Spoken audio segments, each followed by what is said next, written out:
Hello, Jeff is the name, and Jeff Games is the sometimes part time occupation as a 61-year-old gamer that's been gaming for 50 years. I've got a couple of things that need to be pointed out in regard to ForSpoken. In the beginning, the game starts off with a scenario that's being played out in New York as some kind of interaction with gang membership, gang warfare. There's no narrative of context to this beginning, and the game really only starts once you go through a portal and you're transported to another world. The issue I've got with the beginning of the game, and certainly the first 3 hours of the game, is that it's incessant cutscenes. Some cutscenes that are faded to black into another cutscene. That's not really the way that editing should be done. Certainly not from my perspective as somebody that actually does their own editing. The other issue as well is that dialogue with NPCs and with what becomes the protagonist of the scenario with the character, Cuff, or the Vambrace. When in dialogue with NPCs in the Vambrace, you cannot move. All you can do is look around. And I don't understand why that is. That seems a little bit of a lapse of concentration or professionalism on the game players or the game developers' point of view. It seems a little strange that you're unable to converse with something that is attached to your wrist whilst moving, and that you have to be frozen in place to do so. However, having got past that, once you start going out into the open world and you start engaging in combat and you start following the storylines and the narratives, things open up a little bit and it does indeed get a little bit better. Although there are a few input lags and a few issues with control input that are just things that you have to work around. But one of my biggest gripes, and it is only my opinion, is the proliferation of content creators and streamers whom have completed a full gameplay walkthrough in 10, 11, 12 or 13 hours. Now, I'm doing this because I'm baffled by that. Partly because I have literally just taken on the first boss fight. Tanta Sintra, I believe. I'm an old man, I forget. I've just taken on the first boss fight, and I'm 24 and a half hours into the game.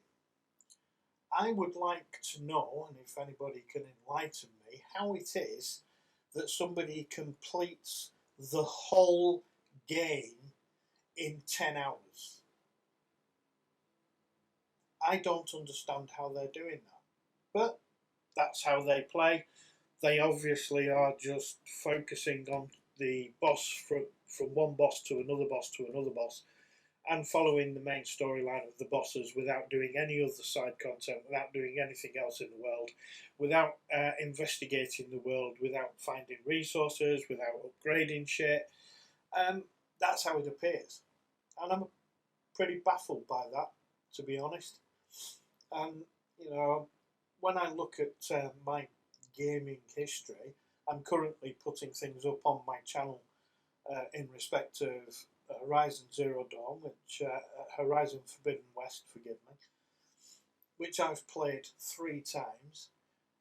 Breakpoint, which I'm on my 4th playthrough and recording for this with over 750 hours in the game. And I'm currently working on Witcher 3 on the update and also working on ForSpoken. Now, I pre-ordered ForSpoken because I thought it had a lot of potential. A lot of the demo gameplay that I saw, and I watched very little because I didn't want to spoil the game for myself, I found that it was lacking in what's the word, allowance for potential, and I think the potential is in the player's perspective. The potential is, do you go out and have a good look around the whole area, go and investigate things, take on mutants, take on all the different enemies, and not follow directly the line from one boss to another boss and complete the game in 11, 12, 13 hours. As I say, I didn't even attempt to get into the castle to take on the first boss until I had completed 23 and a half hours of gameplay. So by the time I actually got to the boss, it was over 24 hours. I will be editing that down a little bit because I want to cut out some of the unintelligent, irrelevant cutscenes that seem to fade from one cutscene to another for no apparent reason whatsoever. So I'm going to eliminate some of that, and I'm going to edit it down a little bit, and I'm going to put some titles in, and I'll put in some, directions and things like that, because I don't really talk a lot over that, except for cussing at things that don't work and effing and blinding at things that are obviously stupid and don't work properly in the game. But I'm not going to go into that now.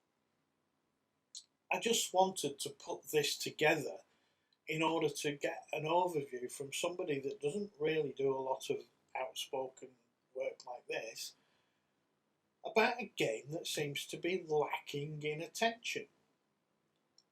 And again, it's down to this: how do you complete a game in 12 hours and say that you have done a full gameplay walkthrough?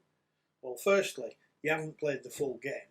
Secondly, you might have done the gameplay, but only the main parts. And thirdly, it's not a walkthrough. A walkthrough would be going from A to B to C and showing all of the different elements, all of the different loot aspects, all of the different things that you could possibly find in a game.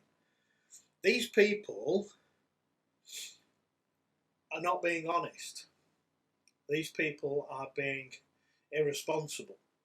They're claiming to have done something when they haven't. Now, I'm not saying I'm a good gamer, not by a long shot. I have my days and I have good days and bad days.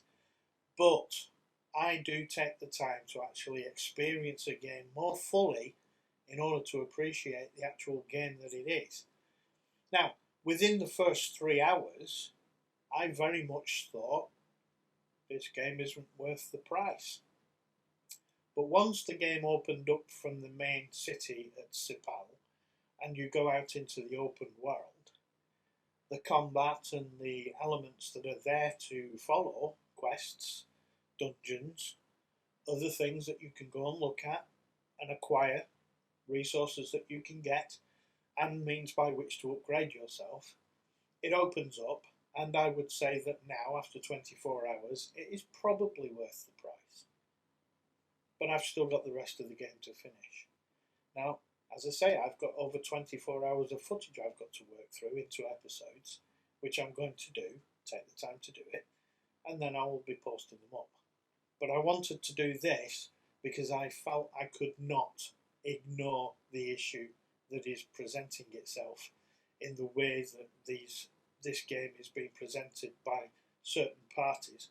I'm not going to name any names. I'm just going to say there's a proliferation of content creators that obviously are not fully playing the game. They are just YOLOing through the main story and then claiming to have a full gameplay. No, you haven't, and no, you're not. You need to maybe take a look in the mirror and work out what it is about playing a full game and fully playing the gameplay before you start turning around and saying that you've got a full walkthrough, because you ain't.